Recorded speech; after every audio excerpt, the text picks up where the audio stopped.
This episode is brought to you by Progressive Insurance. Fiscally responsible, financial geniuses, monetary magicians. These are things people say about drivers who switch their car insurance to Progressive and save hundreds. Visit progressive.com to see if you could save. Progressive Casualty Insurance Company and Affiliates. Potential savings will vary, not available in all states or situations.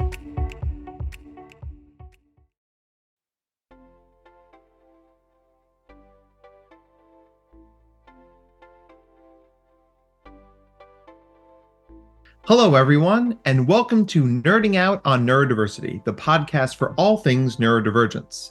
I'm Dr. Matt Zakreski, clinical psychologist and professional speaker, and I'm happy to be your host through the wild trails of the neurodivergent world. And I'm Jake Noonan, educational coach and humanities teacher, your co-host and producer, and I'm thrilled to help share the stories and the experiences of wonderful people in the world of neurodiversity.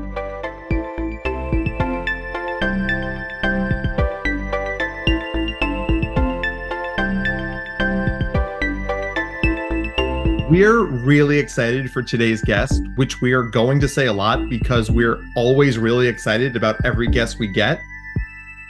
So let's get into it.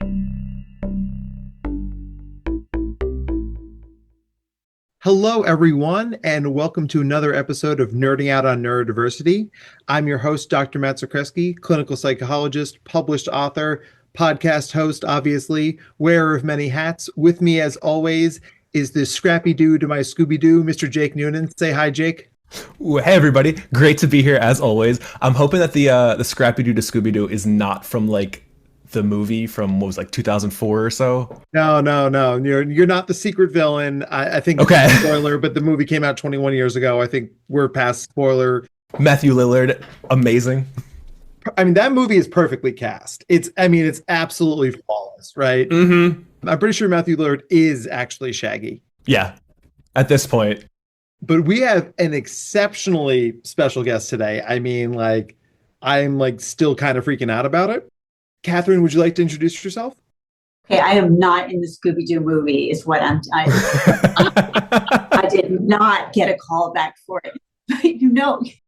I'm like, did not get the call back for Scooby-Doo, or, you know what? I actually did attend the premiere for that movie. And Matthew Lillard, that's how you say his name, right? Yeah.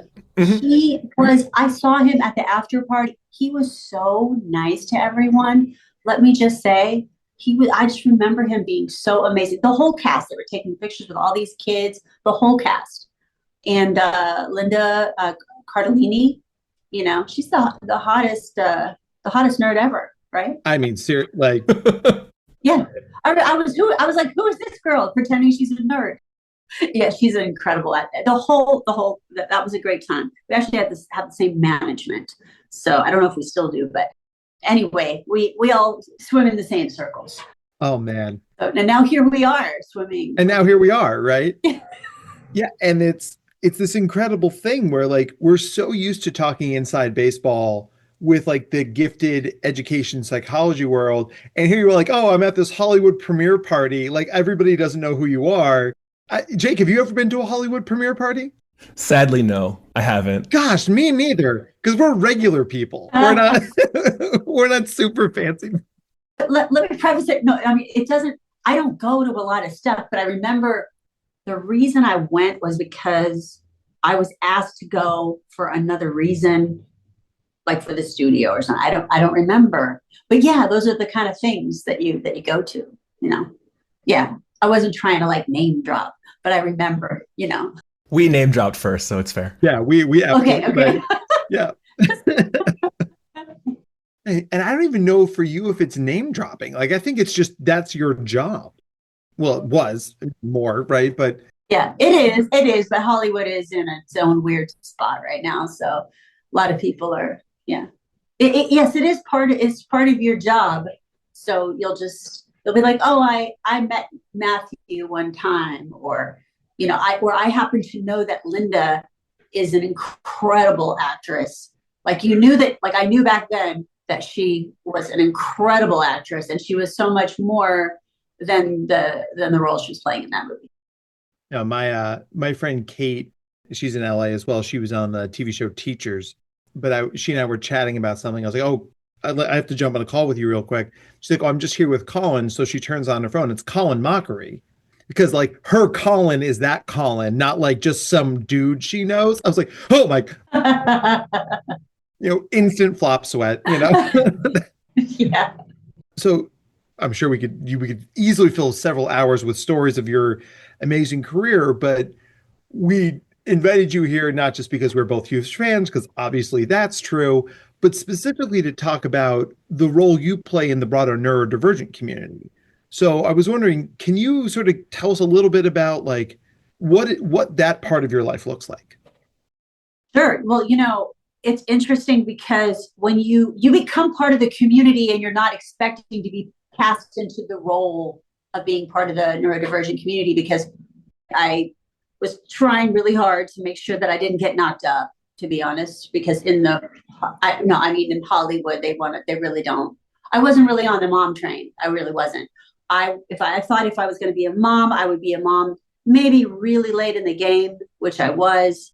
And then when I became a mom, it was really good because it was convenient for the studio because they weren't going to have to work around it. Everybody was very worried that I would get pregnant for the entire run of Cold Case.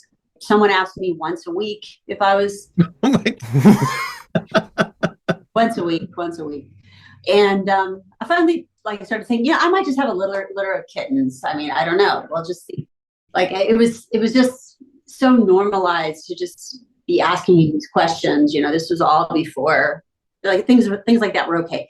But anyway, I wasn't really planning on really having kids while working or at all. So I did have children after Cold Case, and I wasn't expecting, no one really is expecting to have children that begins to show signs of autism. If you're not familiar with it, you're not expecting it. I was not familiar with it. A lot of people are not, you're not expecting it. So it was very shocking for me because one of my boys just began to show signs of he stopped developing, and he started to not respond to his name, and he started to fall off chairs, and he seemed like he was in his own world, and a lot of these things that you call red flags for autism. And my other son became wild as hell, and he became very aggressive and very the problem child, and he was extremely talkative and extremely hyper and creative and adorable and just too much and all of these things that are said. And suddenly, you start getting these little whispers, and could you come and get him, and we can't handle him, and could you stop holding him so much, could you hold him more, could you hold him less, and could you just come and get your kids, could you just come and not have your kids at the school, could you come be with the kids at the school, at the preschool? It would just be so nice if they weren't here, like the Charles Grodin book. And so now you're suddenly in this world of, I don't know what's going on, but I'm in it. And the pediatrician is giving you it's good. Yeah, it's fine. And then it's interesting because, their dad was on a movie location, and I know something's up. The nanny and I are trying to figure it out. We're pretty much preschool is like a joke. We're become the most hated family at the preschool. You're in the club of something. You don't know what the club is, but it's not a fun one anymore because you're not included, and it's not easy. And it's starting to feel like this is not what motherhood, what I thought. I mean, it's good. I'm fine with the diapers. I'm fine with the breastfeeding. I'm fine with all of these things, but I wasn't prepared for this barrage of where'd my kid go? So their dad had gone to do a movie and on location, and he came back, and we took him to the pediatrician, and we're just very concerned because he had a really drastic change in the other direction. The pediatrician gave him a fist bump and said, he's good. I think he's good. I mean, I can't tell 100%, but I'd say, 90, 95%, something around that. But he's good. He gave him a fist bump and said, I don't see autism. He's looking at me. He's looking at me right now with his eyes. But then he turned to me and gave me a Post-it with number for regional center and a developmental pediatrician. And, a couple months later, I go through all of the hoops, regional center, and they were saying, that both of my boys getting serious early intervention, and that same boy who doesn't have autism, it's got development of like a 4-month-old and delays in 5 areas. So that's how you suddenly become part of the autism club. And it's not really, neurodiversity is a broad, spectrum, but I was not given any help for my son Rocco. And my other son was just kind of like labeled almost like, I think he might be a sociopath or something, but he's not a nice kid. And it must be something that you're doing as a parent. And he's now the opposite of those things. He's the most loving, empathetic, caring, interesting, fascinating, dynamic person. And I'm so glad that I got to know him and everyone else, that we went the other way. We took a deep dive on what he needed and who he is. So that's how I became part of that club, I guess. Everything you've said there is, you may not have wanted to be a member of the club, but those beats of that story, the phone calls, the whispered conversations at school, the pediatrician, the developmental pediatrician, the early intervention, the wait lists, all those things. I mean, not for nothing, Kathryn, but there's something about this that's like, if it can happen to you, it can happen. Like, how normalizing and humanizing is this journey, that it's a thing that a lot of parents, families that we serve here have asked us those questions. I mean, I probably hear 6 or 7 times a week, is my kid a sociopath? Right? Because when you have a kid who's wired differently, they say things like, well, I wanted the last cookie. Well, but your brother hasn't gotten a cookie yet. Well, I don't care about that. I want the cookie. It's actually very developmentally appropriate to be that egocentric, but we're not used to kids being able to articulate that like 25-year-olds. Like, they're just like very like forthright about it. Mm-hmm. And things are atypical. They make our bodies pay attention, and we can get anxious. And I actually do a whole talk. I call it Crazy Smart. What's the difference between genius and schizophrenia? From a neurological perspective, there's a lot in common there, and talking about like what really is madness, what really is genius. So like, these are the places these are the pools we all splash in. But I guess we signed up for it, right, Jake? Absolutely. Wouldn't change a thing though. Oh man. So you signed up for the club, you've gone along this journey. When does this start to turn into, a movement? Like, when did you decide to like build the organization around your kiddos? Well, I'm glad we went back to the beginning, because, and I still think for every parent, like, I wanted to go through some of those steps for some of your listeners, because I'm sure for every parent, it looks very similar. It sounds very similar to what we just described for some of your patients. I mean, we were the first people that were probably accepted into the hipster preschool, because we were both actors and we live in the neighborhood, and we were also the first people who were kicked out because we were problematic. And I mean, the owner of the preschool, she actually was really she knew, like, she was from Australia, and she said, look, do you know about regional center? And, my one son, I was told would be severe, would be literally do nothing. That's it. That's a wrap on him, was pretty much what I was told. She said, he can have a shadow here. She would pick up the phone and call and say, you need to have the shadow here as of yesterday. And she would say, you can have service. She tried to help me, but they didn't know how to do it. They're supposed to have potty readiness to go to school. Are you kidding me? A potty readiness? Like, my child had low muscle tone. He didn't understand, like, he couldn't feel the middle section of his body. We find out later he had complex medical issues going on. We find out later he had a stroke as a baby. We find out later, like, that was why he couldn't sit on a chair. He had surgery when he was 6 weeks on his stomach. Like, all of these things are related. And my other son, he has seizures It turns out he wasn't ADHD. He actually has a seizure disorder. So he was actually having electrical signals. So it turns out he wasn't a sociopath. It's just, there's so much going on with our kids, and it's not just one thing. Once I became isolated with my kids, and you realize, oh, guess what? Guess we're not going to summer camp. Okay, looks like I'm going to open a vein and spend some serious TV residual money for private ABA people to come over. I mean, I didn't really love the ABA, but what I did, I felt like there were some behavior therapists that actually were very holistic minded and said, we can help make this an experience where we can take our time to get to the museum, where it would be an experience that would be neuro affirming and they wouldn't use the terms at the time, but like where they would actually enjoy it, like what it would be motivating for them to want to see the NOAA exhibit. And I'd say, because I don't want to do this with you if it's not fun for them. Like, I'm not interested in torturing the kids. And they'd say, but how can we leave the house when the leaf blower is going on? And I'd say, I know, I don't know what we're going to do. So I became part of this club. And I thought, how are we going to go to the grocery store when it's dark?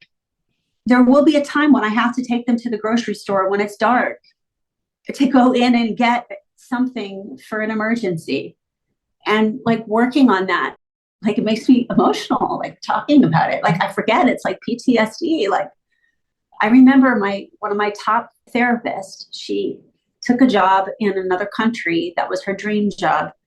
And right before she left, she did a couple of exercises, me and her and the boys. And then she says, okay, I've done it with them and you. And she says, now I've set the stage. Now I've told them what you're going to do, that you're going to do it tonight.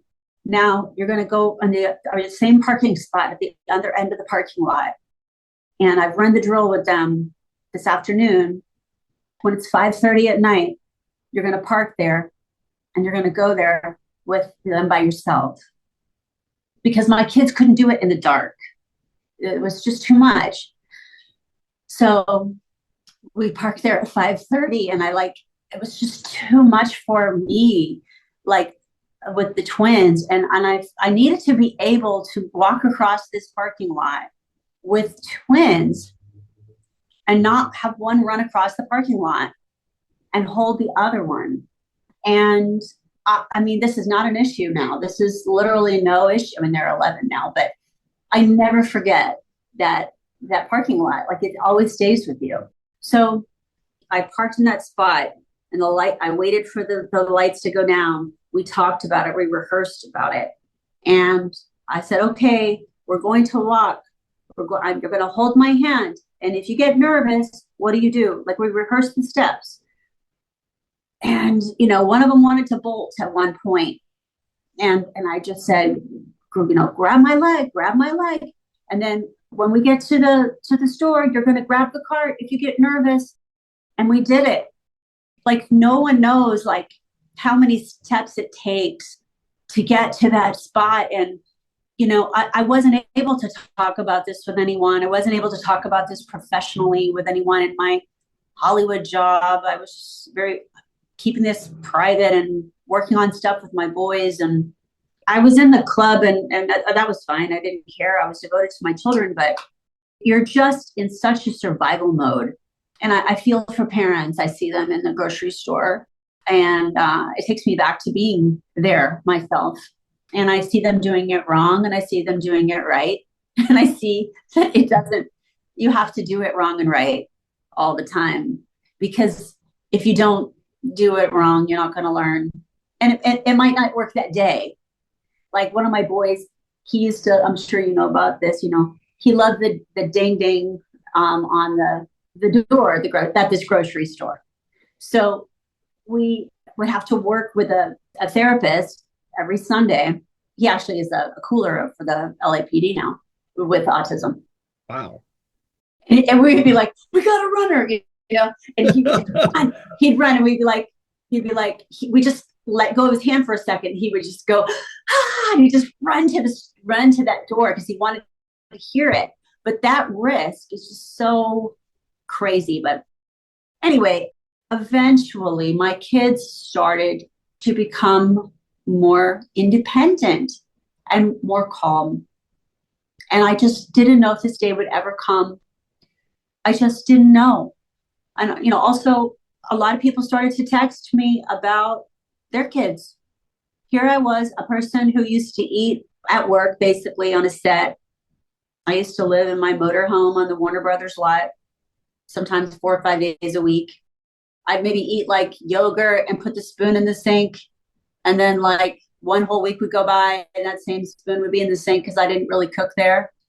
And here I was making like tons of gluten-free, casein-free meals from scratch because my kids needed to do that. That diet helped them a lot because they have a lot of autoimmune and gut issues. And that really helped them for their particular medical stuff.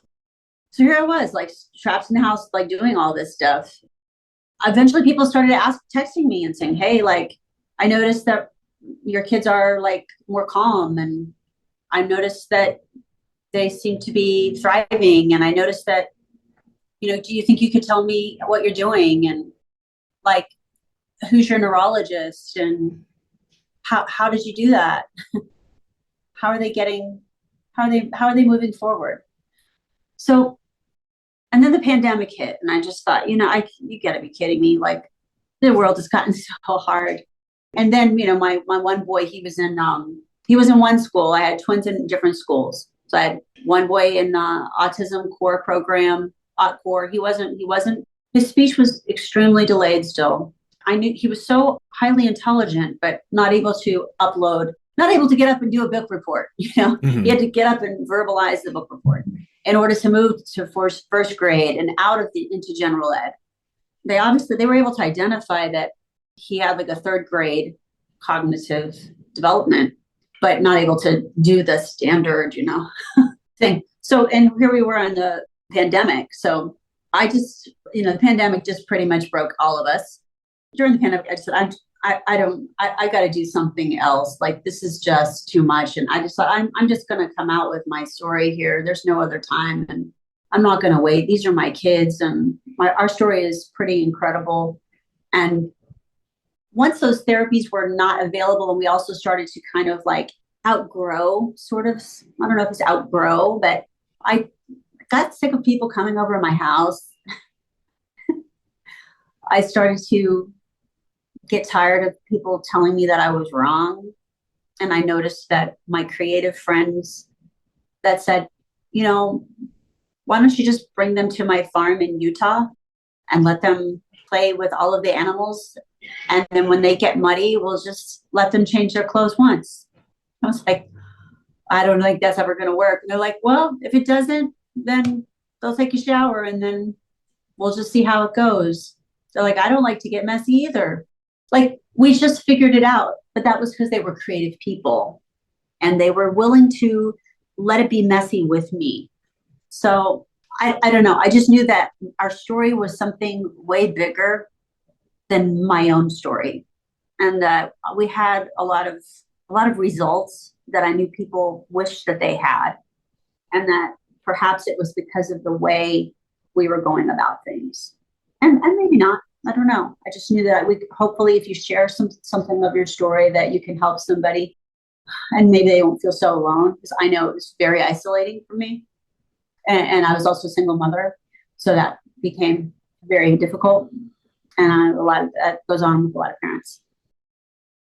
I mean, for all the things we could weigh in on that, and that was just so beautifully said. The thing I want to highlight is when you're a neurotypical person, or if you're parenting neurotypical kids, there's so much privilege in that because you don't know how many decisions neurodivergent people and parents of neurodivergent people have to make. Most people are like, taking my kids to the grocery store is a pain because they want to grab everything, but that's just kids. And you're like, my children can't leave the door because of the ding ding sound. Or, my son is terrified of the robot that goes around and he'll scan every hallway before we can engage in the grocery store before, we can buy the damn tomatoes, whatever we're there for. And the things, clothing, diet, school, things so many people take for granted, so many things that people just do, it becomes so isolating because you're spending so much more mental energy on all these other decisions you have to make. And, I mean, the emotional cost of that is so high. And I think it's something that part of the reason we started this podcast is to amplify those journeys and say to people, like, you're not the only one who's going through this. And when you put in the work and you do the programs, it does get better, right? I'm fond of saying to my clients, I can't make your life easy, but I can make it easier. And I think this is a great example of easier, right? It's gotten better. And that's a beautiful thing, so I was a one-on-one aide for a while, and I've had a very similar conversation in cars, in parking lots. So when you were saying that, like, I was getting a little emotional because I'm like, oh my, like, you could be talking about me, except I've never worked on the West Coast. That's just, gosh, it's really powerful. I'll tell you one thing. Okay, so the aide that we went to the grocery store, he also was the first person who came over on a Sunday ever. He was a crisis prevention, worked in a group home, and now he works for the LAPD. But he was able to identify my son that was very typical appearing. They thought it's a sociopath. He spent 4 hours with him, and then he left the room to play. And then he came over and he says, may I tell you, okay, I've spent some time. Can I tell you what I notice? And I said, oh, yes, please. He told me literally everything about him that was to come. And he said, does he have seizures? And I said, what? Because I did not know that these kids, what? I did not, what? I was not prepared. And it turns out that was about ready to start happening. But he mentioned separation anxiety. He mentioned his obsession with me. He mentioned, and I said, oh, am I coddling him because the preschool, it was the guilt because the school had started saying that I hugged maybe one twin more than another. And I said, no, I'm not. I'm spending an hour with one because my other son is overwhelmed when I hand off him. So I spend an hour with one so that when I hand off the other one and put him in the swing, like, you guys are just terrible. I have somebody come over at 6 a.m. Come on, give me a break. Forget it. But that guy, he came over. We went to the first outing that we ever did. He says, let's go down to the park down the street. And I said, oh, we can't go to that park. There's no way. And he said, why not? I said, because, one of them will run into the street. I said, there's no way. And he goes, well, let's just go there and then we'll work towards it. Then we'll go to the museum. And then I said, oh, wow, I really, and so he goes, even if we just drive there and go into the lobby and leave. So anyway, a couple of years ago, I called him. At the time he was working in mental health facilities, but I called him on FaceTime and I texted him and I said, please pick up your phone. And I FaceTimed him, and my boys were playing basketball in the same exact park where I said we would never be able to go to, because they would run out into the street. And here they were in like a full-on typical basketball game. And he was just crying because he and I knew what we had done at that park to build up to that moment. And, these are the moments that we go through. And, all your new listeners with the toddlers, and I know these mamas are in it and the dads too.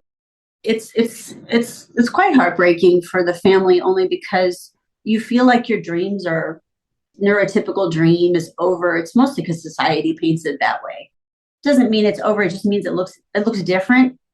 And it doesn't mean it looks different, like in a sad way. It's just like, yeah, my kids, in some ways, they have better aim at certain sports than other kids because of the hyper focus. And it has a different way and a different timing and a different engineering. I mean, my boy that they said would never do anything, we did go-karts.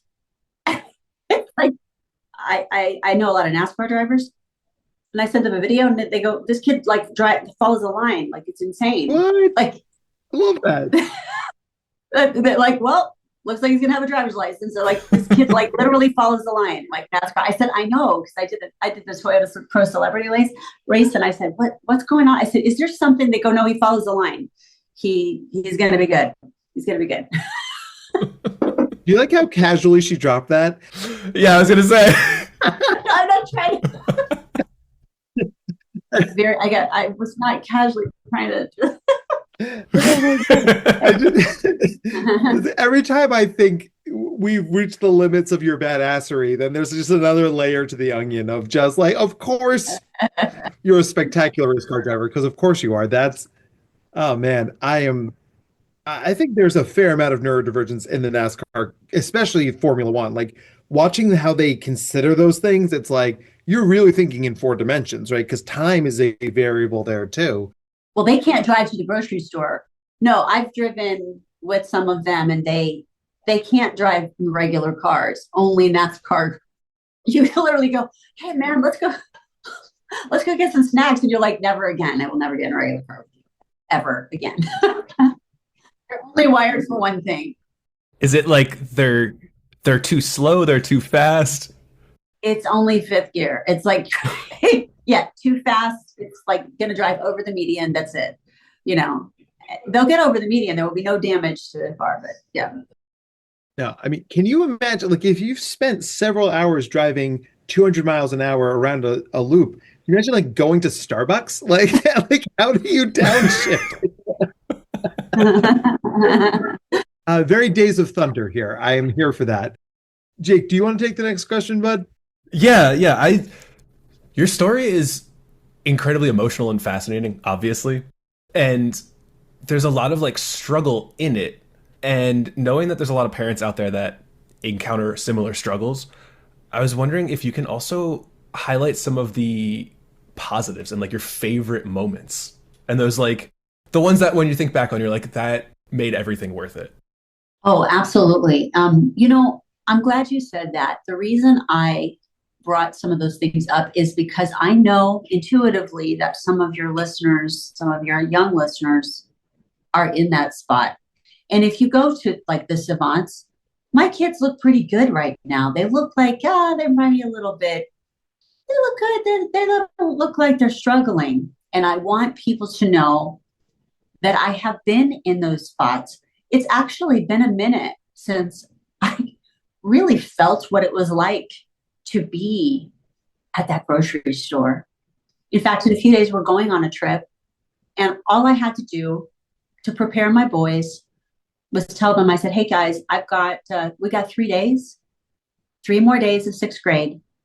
So let's make the most of it. Make sure you thank these teachers that you enjoyed a relationship. The principal is retiring.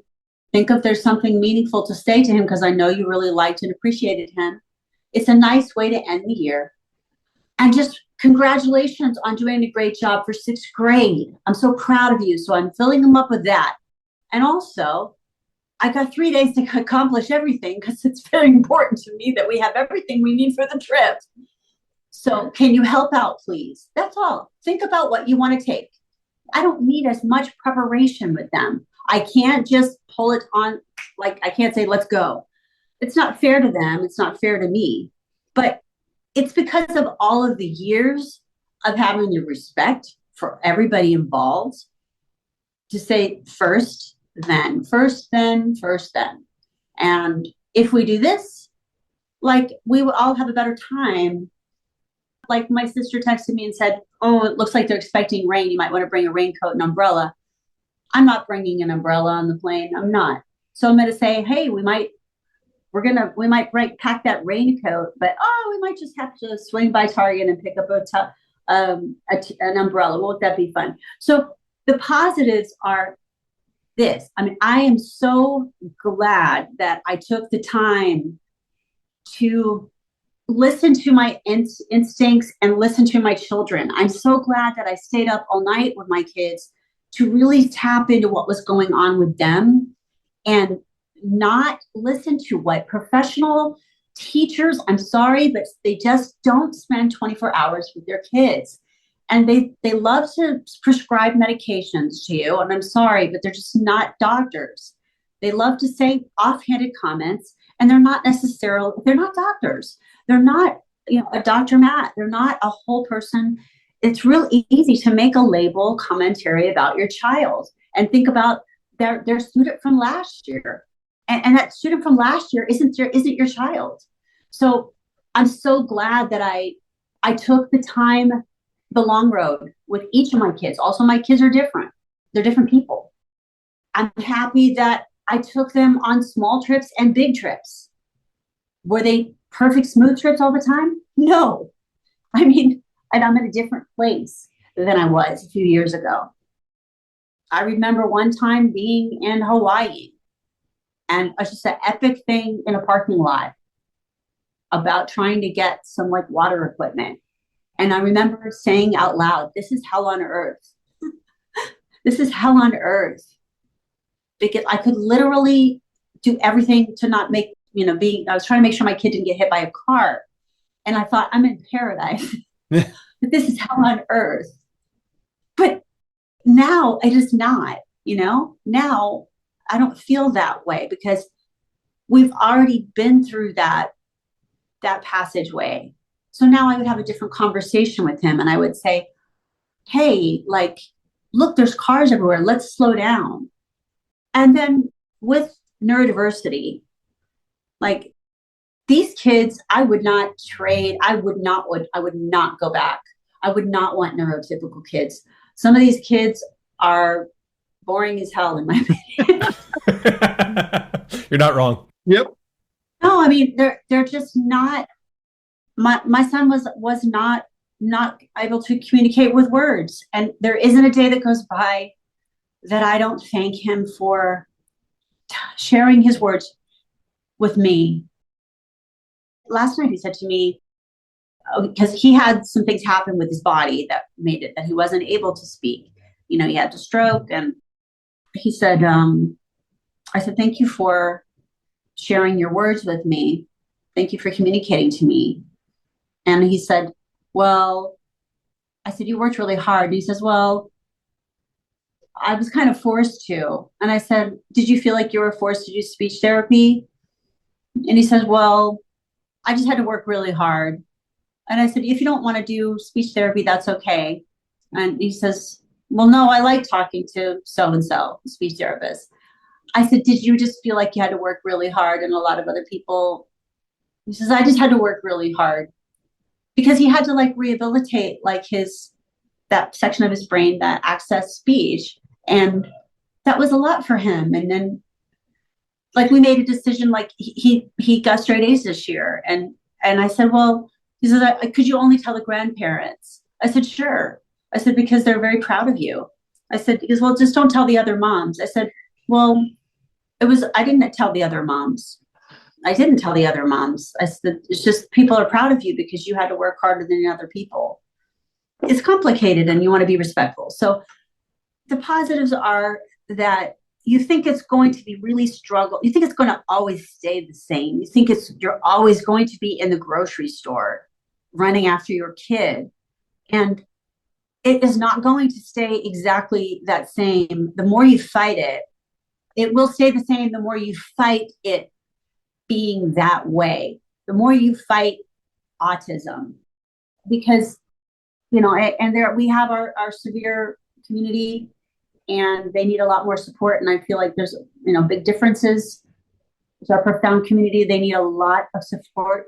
They're highly intelligent and they're not getting the services that they need. And I just don't think it's all the same. But when they're supported, their presumed intelligence and their presumed life, what their happiness and their joy, not everybody, a group home is not necessarily the solution. One of my best friends, her son has a home. She bought him a home and he has a revolving door of therapists. He's living his best life. She travels and he says, hi mom. And he's like, gives her hugs and he wants her to go on. He goes to Guitar Center. He goes to Santa Barbara. He has a very happy, fulfilling life. He's highly intelligent, highly, very, full of joy for what his life is. So is that the positive? Absolutely. Absolutely. Oh my gosh. The themes here, right? I mean, you're modeling such a neurodivergent affirming life. You're not fighting autism, you're embracing it. You're understanding that growth is a journey and it's a process, right? It's not just a box to check. And it's that meeting with the right providers matters a lot more than meeting with providers. As soon as you said that pediatrician was like, oh, he's making eye contact, he's not autistic, I screamed on the inside because that is just, it's antiquated, right? It's like, oh, yes, well, she's blonde, she'll be a ditz. Like, I mean, like we don't think that way anymore, but for some reason, those shortcuts have just permeated a lot of people. And unfortunately, a lot of people who hold a lot of power to diagnose or not diagnose. I find myself in a position to often have to untangle those things and be like, listen, like, I know lots of autistic people who make perfectly fine eye contact, but are you asking them how easy or hard it is for that kid to make eye contact? Like, well, why would I ask that? Well, it's because for a lot of people, they're socialized, you damn well better make eye contact, but they're screaming on the inside because it's uncomfortable and it's painful and it actually makes it harder for them to focus, not easier. You got inside and built the world out from there rather than continuing trying to jam that round peg through a square hole. That's what we're all trying to do here. Meet our kids where they are and give them a life that's where they don't just survive, where they thrive. And it's great to hear that story. People who are in their dark places are going to hear this and go, okay, there's more light on that horizon than I thought there would be, which is amazing. Well, ironically, I mean, that was a very fancy celebrity pediatrician. And ironically, another mom friend of mine who has an autistic child as well, same age, same class. We were both in the early intervention. She had another baby with a new husband. And she's a badass. She's a federal agent. She says, oh, I have a new pediatrician with my new baby. And I'm very excited about it. I said, oh, who is it? Who is it? She says, oh, it's so-and-so. And she says, well, I want to make sure I have the best care because of my son that had autism and I said, oh, well, I said, well, make sure you give him a hello from us. Because I had one when he gave the Post-it and the fist bump. And let's talk about the dads for a second, because look, this was 10, like my boys are 11, almost 12. It was kind of an antiquated way of dealing with mom and dad. It's sort of like, let's compartmentalize. Well, dad, who's an action hero actor, was played college football, lettered in every sport. Let me give him a fist bump because he's not going to be able to handle it. And let me give mom, the half crunchy mom who's going to breastfeed and wants to, feed her kids, make homemade baby food. Let me give her the Post-it because she's going to freak out. So he's going to handle dad one way and then give it to mom, which is how we did it, because he knew that that dad wouldn't be able to handle it.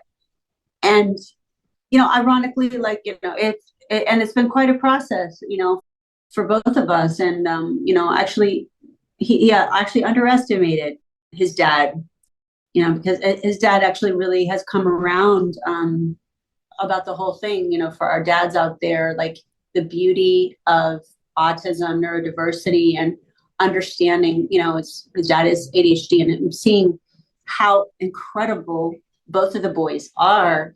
He was like, wow, like I almost missed it.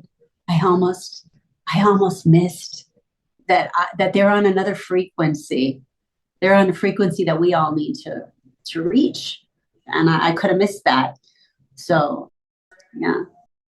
Thank you for shouting out the dads too. I mean, I feel like a lot of the dads I talk to in this space don't feel like they have a seat at the table. They don't feel comfortable. As a relative rarity as a male psychologist who works with kids, I have that natural connective point with dads. I'm like, hey, dad, let's have you and I have 15 minutes just to make sure you can ask me these questions. Because they sort of like defer to mom in this space, but it almost becomes like stereotype threat where it's like, I'm just the dad. I couldn't understand. It's like, but boss, you could. Right? You're a capable, smart, intelligent person yourself. I mean, and like that idea, it's like I almost missed it. I almost missed the kid I have because I was so stuck on the kid I thought I was going to have. Mm-hmm. Mm-hmm. And what a loss, what a tragedy that would have been. Mm-hmm. Good job, Dad. I feel like that was the fastest hour ever, Jake. We've done so many of these. I looked up, I was like, my clock must be wrong. That's it. Like clearly, this time continuum. Yeah. Kathryn, I just thank you. Thank you so much for sharing your journey with us. And selfishly, I would like to keep talking to you, but we want to honor your time. I may ask you for a part 2 at some point, like season 1 finale. Let's see, Yep. But what we'll do now is we'll pivot into our wrap-up questions. Sounds great. Now, I'm going to put a little spin on this one because normally I ask if you could have any superhero on speed dial, who would you choose? But because of what you do for a living, I'm wondering if you could play any superhero. What superhero would you play? Oh my goodness. I like that twist. Right? I mean, not to bury the lead here, it just feels appropriate. I'll play any superhero. Oh my goodness. Well, I mean, I don't know. It would be fun to play Catwoman, I guess. It would be fun to be Catwoman. Wow. Boom. Nailed it. We'll call up all the studios and tell them they have a new Catwoman. Yeah, I'm not going to show up with a costume at anybody's house or anything. But I'd watch it. I'm not going to lie. Yeah, vintage, yeah. Mm-hmm. There's a Michelle Pfeiffer vibe here. We could pull it off, right? She's untouchable. It has to be something new. Okay, yeah. All right, Jake, you want to jump in? Yeah. So my question for you is, I'm going to keep it the same, but I'm going to put a caveat that you can't choose the word savant or any form of it. Ooh. Okay, yeah. Yeah. But what's your favorite word and why? Oh my goodness. And you thought the red carpet was hard. It's my favorite word. One of my favorite words is equanimity. Okay. Reason being? Because I think we all need to really know the balance. You really need to know what's yours and what isn't yours. You need to find that perfect balance. Especially the empathic parts of ourselves. It's important to know. I'm very empathic, and as I've learned that about with my children, and what I've learned that as an artist, it's important to know what belongs to you and what doesn't. Absolutely. Brilliant. Love it. Absolutely. Plus, it sounds really cool. It's a good word. It sounds right. Mm-hmm. I should like the way it sounds. Great answers. Top notch. So, Kathryn, this is when I pass the mic to you. I mean, you have such an incredible journey. You have this incredible organization you've created. I mean, what do you want to send our listeners home with? Oh, okay. Well, thank you so much for having me on the Noon podcast. Please come on over and join us on the Savants. I just encourage you to lean into your children, lean into your creative side. I don't believe that we're all a little bit on the spectrum, but I feel like people that are on and off the spectrum are a lot closer than we think if we took the time of how we live together. My goal for the Savants is to see how we can come together and really having a unified space where we can live and work together and not having such a big divide, like, oh, this is over here and I'm over there, and that we really do meet, usually in the creative space. That's been my goal. It is a real beacon, and I've gotten to play around in there a little bit, and I would encourage anybody else. I mean, as you guys know me, I don't give the Dr. Matt seal of approval to anything I don't truly believe in. But I mean, for my very first conversation with Kathryn, I was like, oh wow, she's putting her money where her mouth is. Like, she actually walks the walk and talks the talk, and that's rare. So I applaud you. I tip my hat to you, because you're a welcome member to this field, and we need the work and the platform you have to make things better for all our kids. Thank you. It's really about just like requiring, like, we all have a special gift or something that we're really good at. And like, as Dr. Phil said, what do we require more of ourselves that really makes things easier and makes things better? If it's being kind, or if it's being more helpful, or if it's, it's sort of like you said on a comment the other day, you said about being kind. And I said, or just leaving a comment. Like, and I commented on yours, and I said, or just leaving a comment on someone's post. Like, it costs nothing to do that for someone. And so, like, the concept, like, of the Savants, I thought, it's not really like whether they're savants or someone has a gift, like, who's going to be the Rain Man of these. That's the offensive part. It's really who is going to move the needle forward for our kids, for ourselves. Like, what if we were all pushing things forward for each other in a creative way? And that's really the place from where, like, that's where music, and art and film, all connects us. That's what fills up a stadium like SoFi, Yeah. Wow. Then on that beautiful note, we're going to wrap up this episode, a very special episode indeed. Thank you, Kathryn, for your wisdom. And thank you, all you listeners, for taking this journey with us. Thank you, as always, for trusting us with your time. For all of us here at Noon, I'm Dr. Matt Zakreski saying thank you. Jake, you want to send us out? Take care, everybody. Thank you for listening. And Kathryn, phenomenal having you. It's great to meet you. Thank you so much. Thank you. Bye. Nerding Out on Neurodiversity is brought to you by Dr. Matt Zakreski and the team at the Neurodiversity Collective. To learn more about the Neurodiversity Collective, or to be a guest on the podcast, please visit our website at www.theneurodversitycollective.com/podcast. Audio and production by Jake Noonan. Show your support by subscribing, leaving a 5-star review, and telling your friends about us. Our Instagram and social media handles are at #NoonPodcast, NOON podcast. Your support is appreciated and keeps us going. All discussions presented on this podcast are strictly for informational purposes, awareness, and understanding.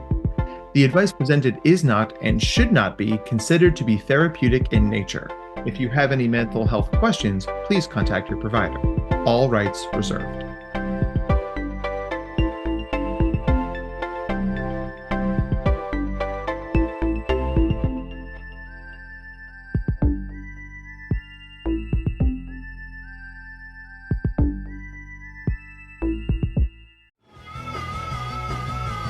You're listening to the Geekscape Network.